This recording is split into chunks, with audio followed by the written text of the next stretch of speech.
Hi, my name is Maddie Dalton and I'm in charge of customer service here at Cardinal Gates. And today we are replacing the top hinge of the Crystal hardware mounted Qdos Gate.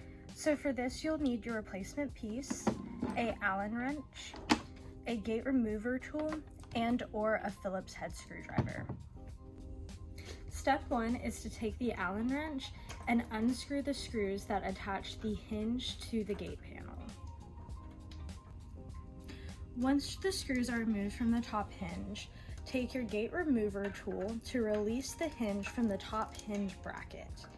Keep pulling until you hear the click and remove the hinge.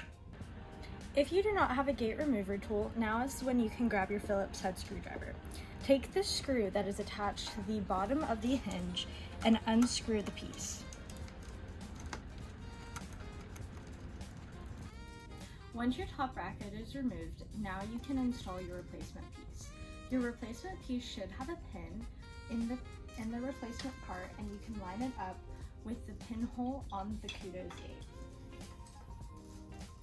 Once your top bracket has been attached to the gate, now you can line everything up on the latch side of the gate. Make sure you hear the click, and you can also make sure everything's attached and lined up over here as well. Now you can reinstall your screws on the top bracket with the Allen wrench. After that, your top hinge has been successfully reinstalled.